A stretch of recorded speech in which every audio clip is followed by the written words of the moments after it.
श्री सद्गुरु महाराज की जय।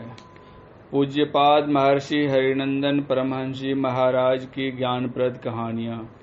कर्म फल भोगना ही पड़ता है। गुरु महाराज एक सच्ची घटना हमें सुनाते थे। यह बात बहुत पुरानी है।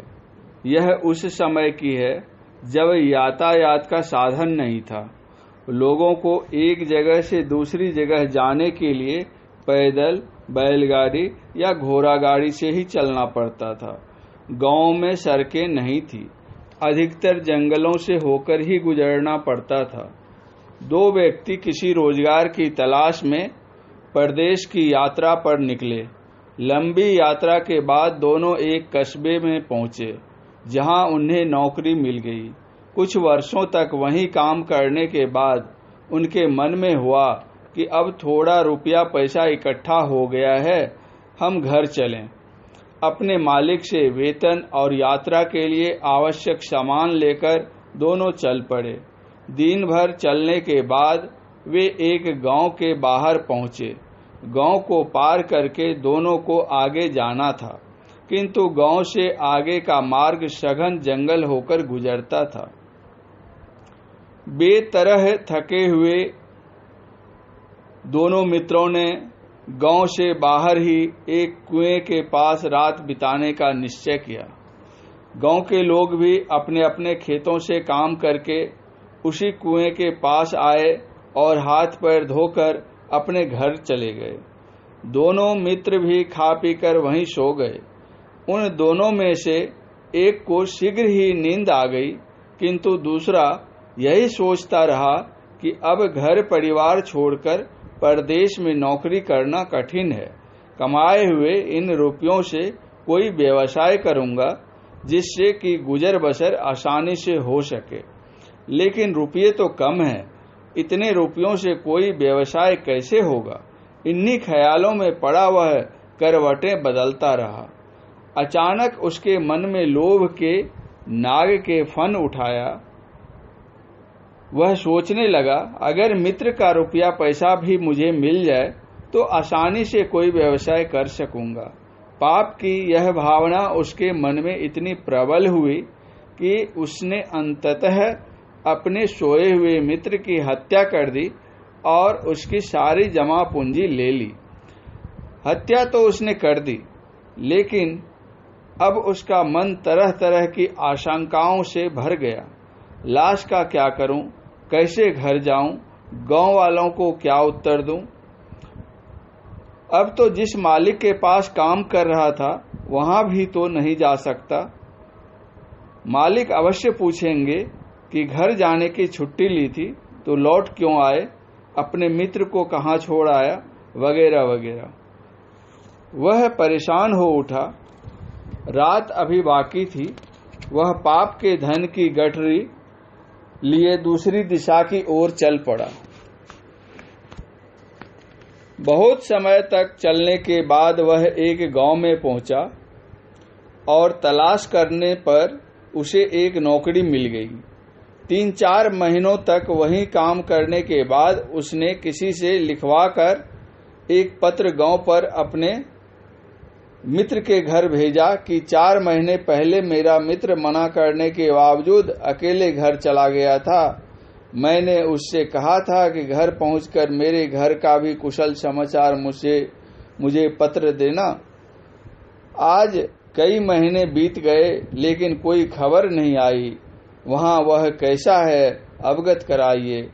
पत्र मिलते ही गांव के लोग भागे भागे हत्यारे मित्र के पास आए, लेकिन वह पूरी तरह से अनभिज्ञ रहा और बातें बनाता रहा। मैंने तो उसे पहले ही मना किया था, इतने पैसे लेकर अकेले जाना ठीक न होगा। कुछ दिन और काम कर लो, फिर हम दोनों साथ साथ गांव चलेंगे। लेकिन उसने माना ही नहीं। क्या ठिकाना रास्ते में कहीं ठहरा हो और लोगों को शक हो गया हो कि इसके पास रुपये पैसे हैं और उन्हीं लोगों ने रुपये पैसे के लोभ में उसकी हत्या कर दी हो। गांव के सीधे साधे लोग क्या करते? रोते पीटते घर लौट गए। जिस मालिक के पास हत्यारा मित्र काम करता था उसके गांव में एक व्यापारी हमेशा आता था। वह जरूरतमंद लोगों को रुपया ब्याज पर देता था। महीने के आरंभ में वह आता और अपने पैसों की वसूली रुपये अथवा अन्न के रूप में करता था। एक बार गांव में अच्छी फसल हुई थी। किसानों ने फसलें बेचकर बहुत धन प्राप्त किया था। महीने के आरंभ में वह व्यापारी हमेशा की तरह गांव वालों से अपने रुपयों की वसूली के लिए आया। इस बार किसानों और मजदूरों से उसे बहुत सारा रुपया वसूली में मिला, लेकिन अधिक रात होने के कारण लौटना उसने ठीक न समझा और हत्यारे मित्र के मालिक के पास ही ठहर गया। मालिक को तो ज्ञात ही था कि व्यापारी के पास बहुत सारा धन है। उसके मन में पाप समा गया। उसने भी धन के लोभ में सोए हुए व्यापारी की हत्या कर दी और सारा धन लेकर 100 परिवार चंपत हो गया। दूसरे दिन इस हत्या की खबर जंगल की आग की तरह चारों ओर फैल गई। फरार गृह स्वामी और उसके नौकर के नाम से केस हो गया। नौकर को पुलिस पकड़कर ले गई और गृह स्वामी की तलाश शुरू हो गई। गृह स्वामी तो पैसे वाला व्यक्ति था ही। व्यापारी की हत्या के बाद जो राशि उसको हाथ लगी थी उसमें से कुछ उसने घूस में देने में लगा दी और झूठी गवाहियों से केस की दिशा ही बदल दी। उसने चारों ओर यह बात फैला दी कि हत्या वाली रात वह उस गांव में था ही नहीं, जरूरी कारणों से अपने रिश्तेदार के यहाँ गया हुआ था।